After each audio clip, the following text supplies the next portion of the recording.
let us talk, ladies and gentlemen, to none other than the beautiful Jessica Mauboy. Hello, gorgeous. Hello. How are you? Good, thank you. How are you? That song was amazing before. Thank you. Well, it's a song about my mother and her mother, and I think a lot of the little things that her mother was, you know, I guess not being able to share that with her own mother. So that was something that I was able to capture as a young girl growing up, and observing my mum and her story. You know, that she was never able to have a mother and to lean on, and you know, had to grow up real quick. But not that I'm doing that TV thing trying to make you cry. Yeah. But I've seen you being quite emotional performing that song. Yeah.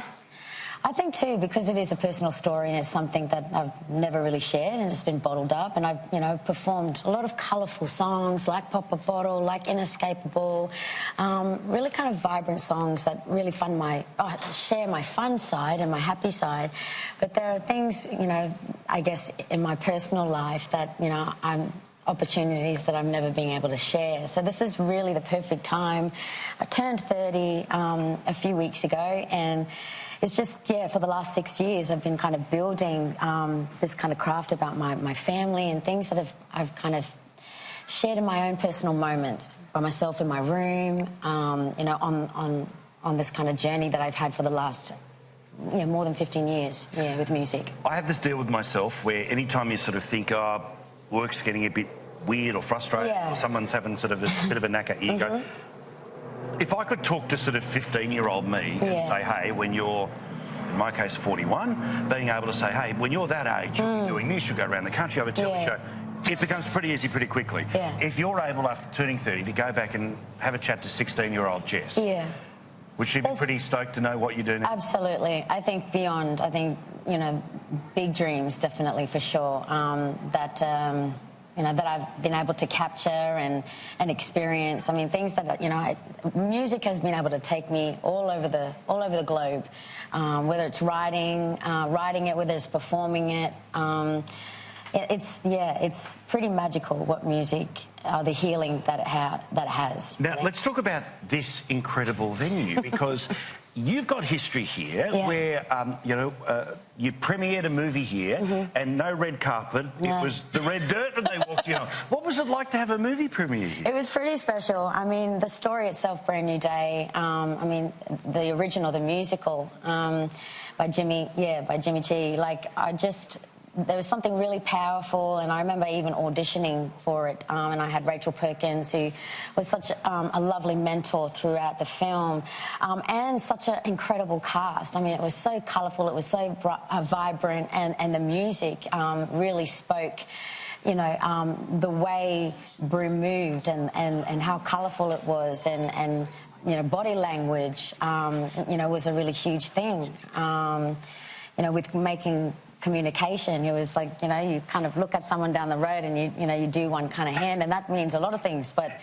for them it was either like, hey, or you got something, or but yeah, it was so colourful in the way that culturally, I mean, language even, and the people of this community, of this town, and what it meant to everyone was huge. The response was incredible.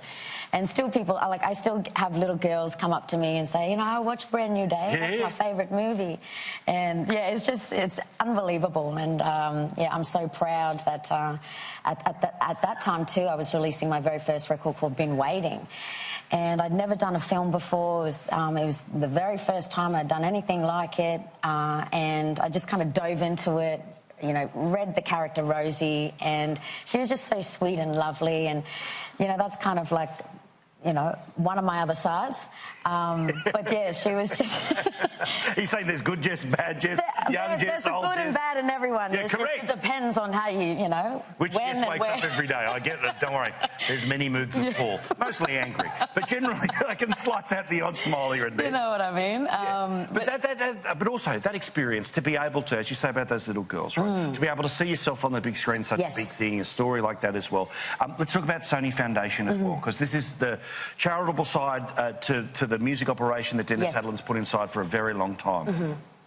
Those little faces that light up when you get to see them, It never gets old, does it? Never, and you know, and these kids' families especially, you know, are going through so much hardship and struggle and pain. I mean, watching, you know, your son, your daughter go through so much pain with cancer, you know, is, you know, I'm sure a very difficult thing to go through.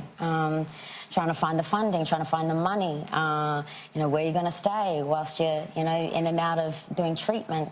These things, you know, and I guess what the amazing thing about this foundation is closing that gap. I mean, you have such a teenage, you know, level of teenagers that are, you know, going into real adult wards and, you know, not and finding it really difficult, you know, to be there and to be amongst their ages, really. And so it's, you know, I feel it's very much a part of my job to go in and, you know, and help raise money any way I can, whether it's going to the camps, whether it's going out there and asking people for the money. That's it. I've seen you perform at like yourself and Guy doing so much charity work. It's such a credit to you. And I've seen you perform in a place sort of full of sort of Sydney wankers, all sort of sitting there, not looking around, not talking, you know, and then sort of after the first verse, even if they start to really move to you, and that's a phenomenal talent to be able to hold a room the way you do.